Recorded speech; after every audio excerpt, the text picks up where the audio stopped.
GP da Grã-Bretanha de 2026 na Fórmula 1 foi a prova cabal de que o nosso amigo Max Verstappen simplesmente odeia esse carro da Red Bull. Ah, meu Deus, de novo, de novo, de novo. O Verstappen não concluiu a corrida por um problema do carro. Não, ele não desaprendeu a pilotar. Não consigo acreditar nessa tese de que um piloto tetracampeão do mundo, com mais de 70 vitórias e com todos os números que o Verstappen acumulou em 10 anos na categoria, desaprendeu a andar de Fórmula 1 para que em 2 provas ele cometesse um erro que para muitos é considerado básico para sair da pista da forma como saiu e não conseguir voltar porque o carro ficou atolado na brita. Aconteceu nos treinos do GP da Áustria e aconteceu agora no GP da Grã-Bretanha. O que está acontecendo? Para outros pilotos que vocês não gostam, vocês falariam: ah, tá aposentado, desaprendeu, sempre foi uma farsa, tudo mais. Mas por Verstappen, não. Por Verstappen eu vou acreditar que a culpa é da Red Bull, ou talvez ele não tenha se adaptado a esse carro da Red Bull e o Isaac Hadjar se adaptou melhor. Porque eu queria dividir esse vídeo em 2 partes, porque a gente não pode tirar o mérito do Hadjar no GP da Grã-Bretanha, tá?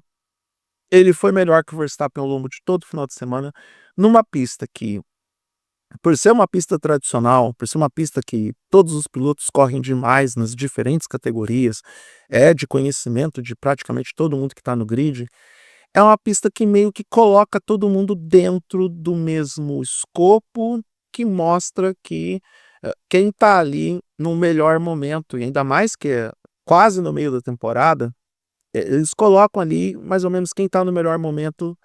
Eu não digo no nivelamento técnico, mas no melhor momento de timing approach com o carro que está usando para disputar a temporada desse ano. Acontece com todo mundo.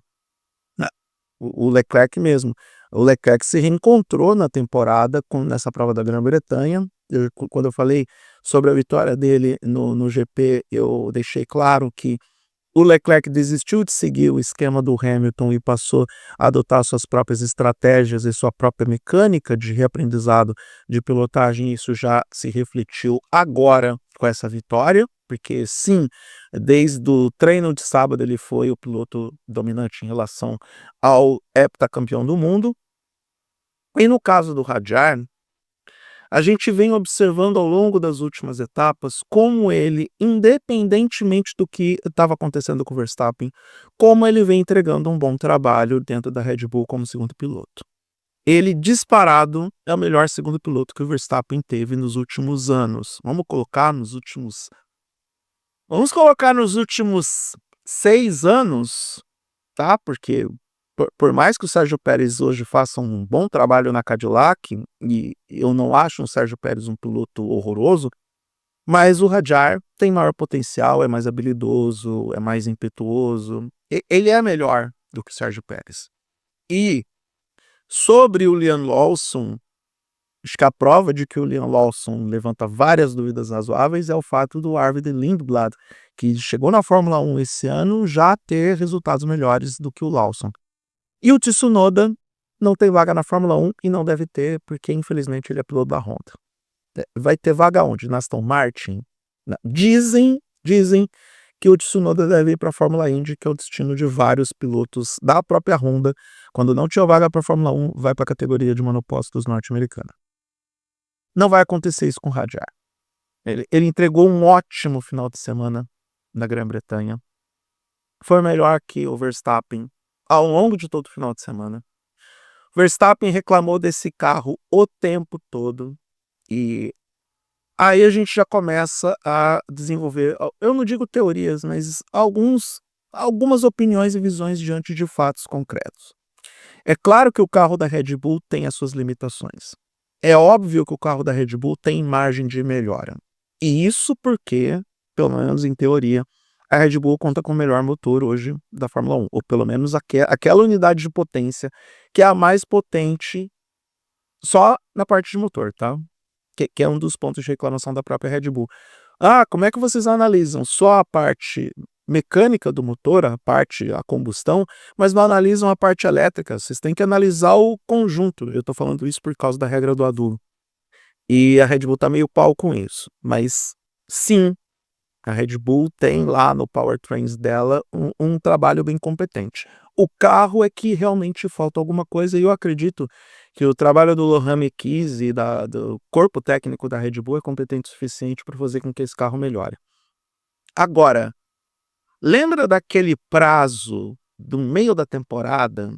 E quando eu tô gravando esse vídeo, antes do jogo Brasil e Noruega, por isso que eu tô com esse ótimo humor, no dia 5 de julho de 2026, e a metade da temporada tecnicamente vai ser na Hungria, e que eu teria que pesquisar quando que vai acontecer o GP da Hungria, 26 de julho, tá aqui, a gente tem como próximas etapas a Bélgica no dia 19 e a Hungria no dia 26 e aí depois férias.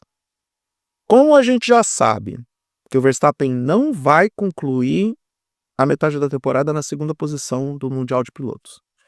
Como a gente já sabe que vai ser muito difícil para essa Red Bull se recuperar, mesmo indo bem em Spa, onde tradicionalmente a equipe vai bem, vai ser muito difícil ela se recuperar a ponto de, sei lá, entregar a primeira vitória para o Verstappen.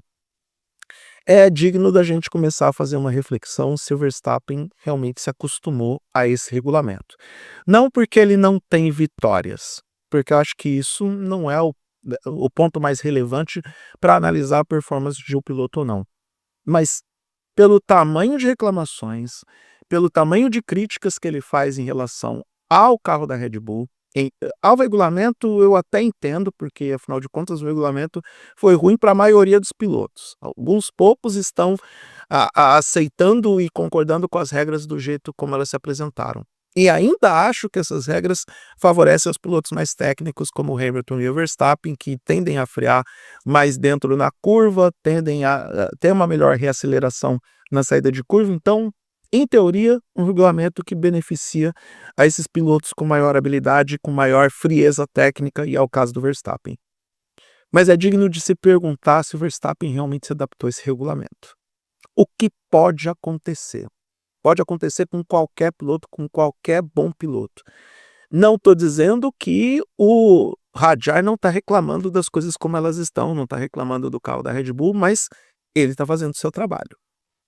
Ele está fazendo o seu trabalho. O 5º lugar na Grã-Bretanha prova que o Hadjar está fazendo bem o seu trabalho, e até mesmo na posição de campeonato de pilotos, eu sei que eu estou com uma tabela aqui que ainda padece de atualização, o Hadjar, até a etapa da Grã-Bretanha, ele estava na 8ª posição, atrás do Max Verstappen. O Verstappen subiria para 6º se ele conseguisse concluir o GP da Grã-Bretanha, isso não aconteceu, então o Hadjar ainda continua atrás do primeiro piloto da Red Bull. Algo que não acontecia com o Sérgio Pérez com tanta facilidade, pelo menos nos últimos anos não estava acontecendo, o Tsunoda nem chegou perto de ter essa condição, o que confirma a tese de que o Hadjar é minimamente diferenciado. E com todos os falatórios, todos os rumores que estão acontecendo sobre as movimentações de pilotos, a conversa, a hipotética conversa que o Verstappen começou a ter com a McLaren e tudo o que está acontecendo, olha, pode ser que o ciclo realmente esteja se fechando para o Verstappen na Red Bull, também porque ele, acima de tudo, ele odeia esse atual regulamento, mas possivelmente não se adaptou tão bem a essas regras, mesmo com, em teoria, as regras favorecendo a questão técnica dele. Que a Red Bull precisa ver o que acontece com essa porcaria dessa asa Macarena que eles copiaram da Ferrari, isso é fato. Precisa. Segunda prova que o Verstappen tem problema por conta disso. Mas o próprio Verstappen precisa começar a se ajudar, porque se não tá fácil para ninguém, não tá fácil para ele também. E diante dos fatos apresentados e da possibilidade real desse ciclo terminar, que ao menos ele comece a colocar as cartas na mesa também do lado dele. Tipo, olha, eu odeio o carro, mas eu odeio estar correndo nessa Fórmula 1, eu odeio esse novo regulamento e eu não me adaptei a ele. E o meu coleguinha está fazendo melhor do que eu neste momento. O timing do Hadjar é melhor e isso ajuda a explicar o próprio resultado do radar e esse contraste que agora a gente está testemunhando entre o que o radar está fazendo e o que o Verstappen está entregando.